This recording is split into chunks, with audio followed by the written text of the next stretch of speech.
Yeah, so getting ready for homecoming games always really exciting for people. You got a lot of people coming back in town, and getting the opportunity to play a regional opponent is always really exciting. There's a lot of crossover between a lot of our local kids and guys that they've played with before and whether it was in high school, played against them in high school or at other institutions.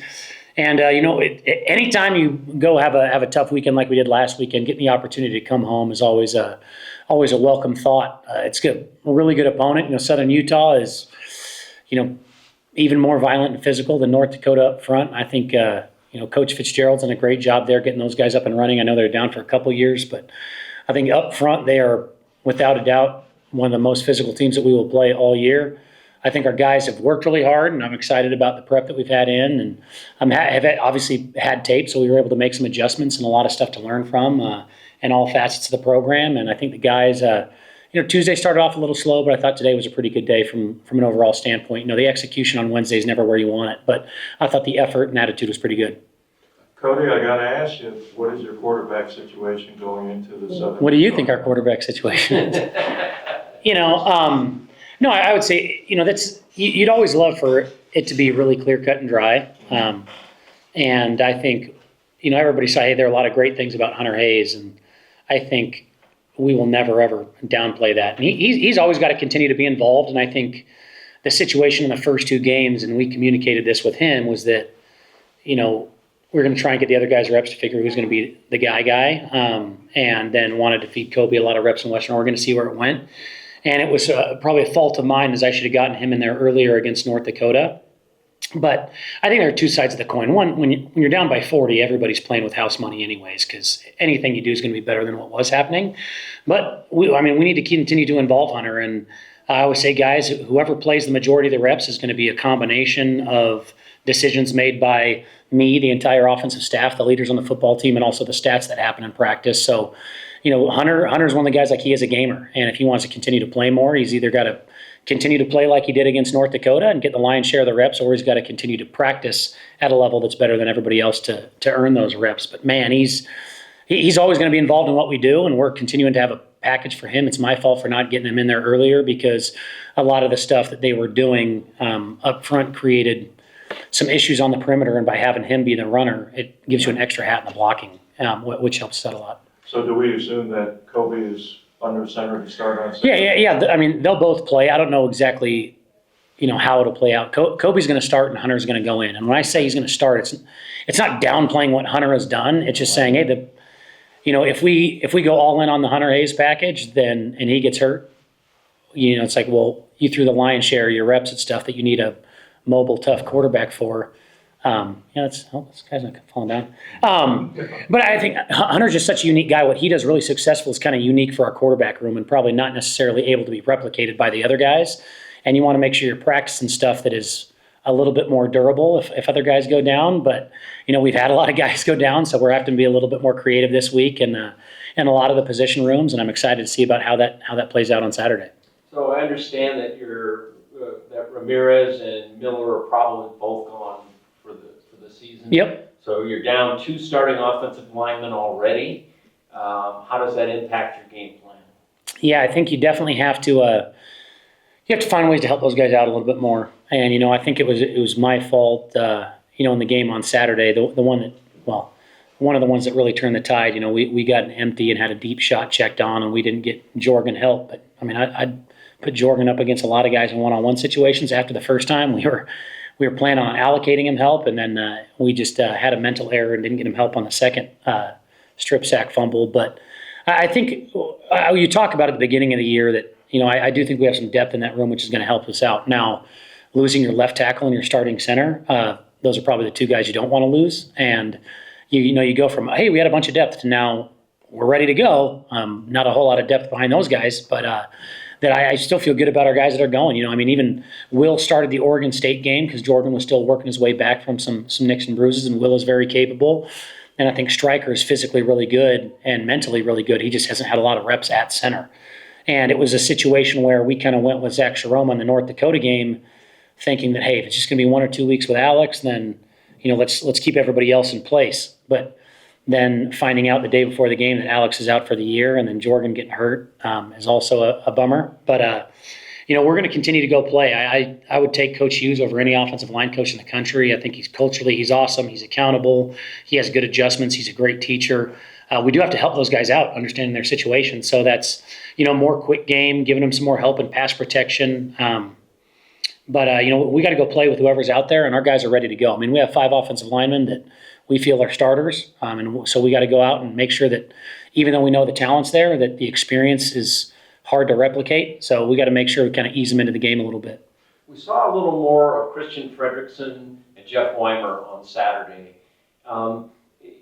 Is it an issue of your quarterback feeling comfortable with those particular receivers and Hunter feeling more comfortable with them, or how do you keep that going? Yeah, I think a lot of it has to do with, I say something of what the defenses kind of end up doing. And we felt like that was a game where the outside guys are going to go in. This will be the 4th straight game where we had to start a different crop of receivers. So we're still kind of trying to work that out because, losing Dame, Juice, and Zion, the week before, or Zion the first play of the Oregon State game. But so you had a lot of stuff kind of blow up in your face there. But the good news is that we have a lot of talent. We're just kind of trying to figure it out. And I think that's where, because of our depth outside, Jeff had been playing inside because he's very talented at doing that. So all the quarterbacks were getting reps with Jeff in the slot. And then, right after the Oregon State game, like, oh gosh, we'll probably have to move him outside. And then looking at just the intensity of the game and some of the mistakes that happened in the North Dakota game, just trying to say, all right, well, we need to get our best guys on the field. Maybe, EJ needs to play a little bit more outside. Maybe Shulikov can do some things at different positions for you. But we're going to play our best 4 guys. We have depth in that room, but it's kind of the same thing as offensive line, is figuring out the chemistry piece that matters and making sure guys get reps doing during the week what they're going to be doing on Saturday. And when you have guys go down, you have to shuffle a little bit. And even though they're very talented, we got to make sure, those reps are valuable. And I think we're kind of settling into a spot where Jeff's going to play both, which will help us out a little bit. The quarterbacks we're just stacking more reps with guys in different spots. Those guys are really talented players. EJ's talented, Shulikov's talented. I feel really good about all of our guys in there. Ian's been awesome. We just got to find the right combination of 4 and make sure as coaches we're putting them in the right spot to do things that quarterbacks are comfortable getting them the ball with. So you mentioned 3 wide receivers that we haven't seen, Nunnally and Mason, and I can't remember what the third one was. What are their status long term? Yeah, we'll see. I mean, those guys are, one of them's in a tougher situation than others because it's kind of an off the field thing, a decision that we made. But it's going to be probably half the season. Those things are not things that return quickly. I think there are guys that could be 4 weeks, could be 6, could be 8. So it's something that we're not really counting on them for the foreseeable future, but we're hopeful that they'll be back with us by the end of the year. With Zion, at what point do you decide to potentially just take the red shirt and try and move on to next year? I don't know. I mean, I think in college football now, everybody says take the red shirt. Well, I don't know that he's going to be here next year. And I love Zion, and I don't think he's going to leave. But, I mean, if he can help us win 3 games, let's win 3 games. If he can help us win 6 games, let's win 6. Whatever he can contribute in, you want to go. And I think Jorgen's a guy that's probably in a tougher spot because he's a local kid. He's a leader on the team, and he's had 2 years, basically lost. He played in 5 games last year, 1 game too many to get a red shirt. And then he played in 3 and then got hurt in this year. So, if he comes back with 2 weeks to play, do you want to play him in both and burn the other year? I think college football has just changed that you can't really – the whole take the red shirt thing doesn't really work anymore. If they can help you, you're going to play them. And we've kind of run into that with some of the running backs too, whether it's Carson Sudbury or Jackson Riddle. If they're going to help us, we want to play them. But you also want to be smart for their career. If they're not going to help you significantly in a game plan, then you have to think about it differently. But Zion's a guy, when he's healthy, he's going to play a lot, and we need him out there. Cody, you mentioned a little bit about the North Dakota game. Looking at the video, what areas do you have to clean up going into Southern Utah? Yeah, I think the biggest area is performance anxiety curve, to be honest with you. And that's where I said I totally dropped the ball from a preparation standpoint. I'd played against North Dakota multiple times. And it was way louder than the last time I was there. But also just thinking about, okay, probably didn't anticipate how hostile that environment was going to be. And it wasn't that bad, but for a first-time starting center, like, that was hard. And we missed a few calls early that would have helped us out. And then even, young receivers of playing younger guys, making sure that their routes are detailed how they're supposed to be, and then the quarterback's going through their progression how it's supposed to be. And I would say, because to me, there were so many things that were just a little bit wrong. That if you watch on tape, I mean, the first 3 plays of the game, the primary read is open, like wide open, and we don't throw it to them.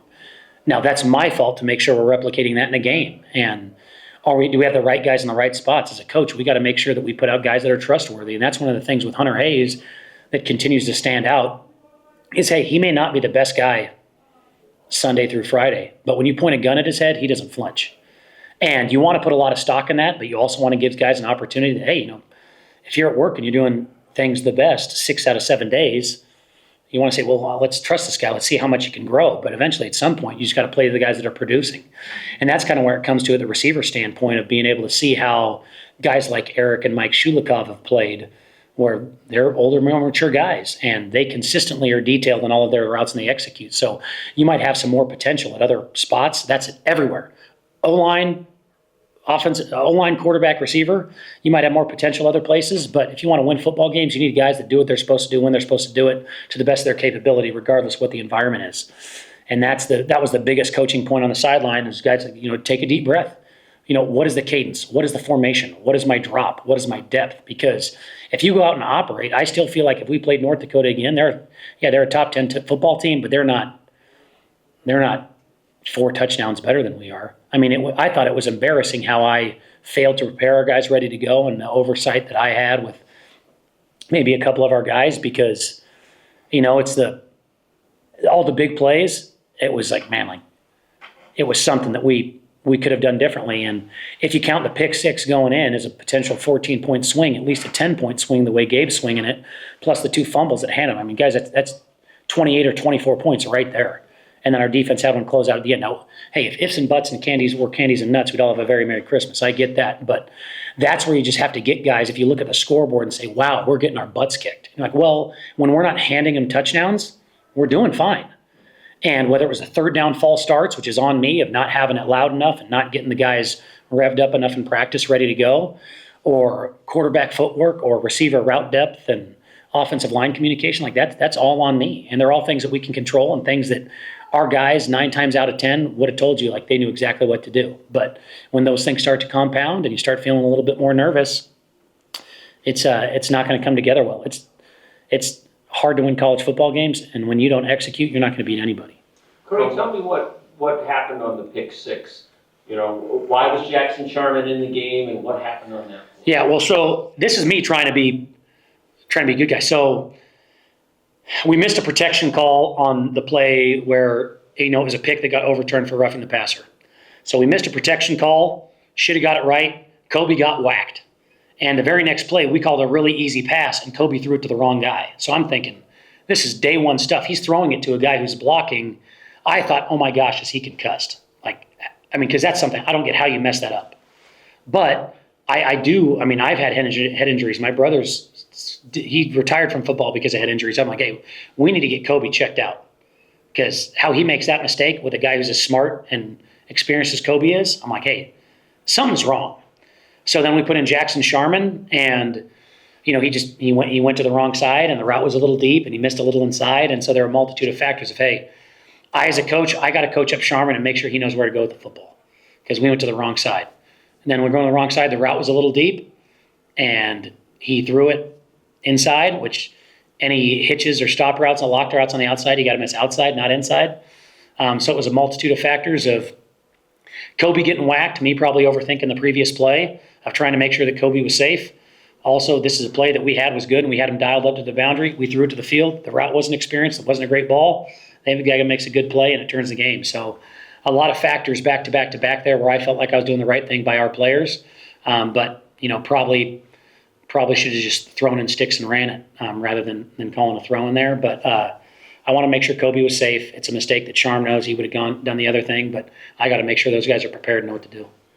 Cody, Southern Utah's kind of in your same situation. They're playing 2 quarterbacks. Mm-hmm. Can you tell us a little bit about both of their quarterbacks? What do they do? What are their primary focus? Yeah, obviously they were able to kind of pick up Bronson Barron, the kid, when he bounced back from Western Kentucky. I think he's probably a little bit more of a passer. I think they want to run the ball a little bit more. So their primary guy, they're gonna play him and roll with him. I don't know exactly why they switched against the Davis game because the other guy was playing okay. But I think for them, they're probably trying to figured out too. I think they feel like, 10's a little bit better of a passer. But I mean, Coach Fitzgerald wants to beat your face in all the time, and it shows on offense and defense. I mean, they're going to run the heck out of it. And I think probably, I don't know exactly what their checks or what their entire run game package looks like. So I think the other guys probably just gives him more of a veteran presence. He's been there longer, so they feel like he can go out and operate. But when they needed some plays and wanted to throw it a little bit more, they put in Bronson Barron. And I think he's a talented passer, was good at Weber, and didn't pan out at Western Kentucky. But they obviously think he can do some things for him. I don't know exactly how they're packaging him out, but. Okay, and then finally, you played at North Dakota. It was a hostile environment. It was loud. Do you get the opposite though this week? You get to come here. It's homecoming. Should be a good crowd. I mean, what difference does that make for you? Yeah, I think just for guys feel more comfortable at home. It's hard to win road games. I mean, you see, there are a lot of teams in here, especially in our conference. The more home games you play, the more likely you are to go to the playoffs, because I think kids at our level don't get an opportunity as often to play in those really hostile environments. So it can be hard to perform, like we saw from our guys. And those are mistakes that, hey, if we were playing in the Dome and we had music on, or our fans, and they were not quite as loud, they probably wouldn't make those mistakes. But it can affect you. And one of the great things about playing in the Dome since I've been here is when that thing's full, it is a tough place to play. It can get really loud. And, I hope that we can help, interfere with their communication a little bit, that we can make it a tough place to play. And hopefully those guys can feel 10,000 Bengal fans kind of right on top of them a little bit, and it'll make it tougher on them, because we're going to need every advantage we can get. Those guys are, as physical as a team as we played on defense. Schematically, they're going to make no bones about what they're doing, but they're going to let their D linemen get after you. I mean, if you watch what they did to Miles Hastings last week, I mean, they had 2 roughing the passer calls, probably should have had 8. I mean, those guys are going to get after it, and they're going to challenge you. They're going to challenge you to beat them. They're not going to beat themselves, and they're going to be really physical. So I think the best thing we can do is for a team is we got to play good enough football to get the guys here, get the home crowd excited, and then hopefully we can work together to create some chaos that Southern Utah has to deal with, and hopefully we'll benefit from what was a detriment to us last week.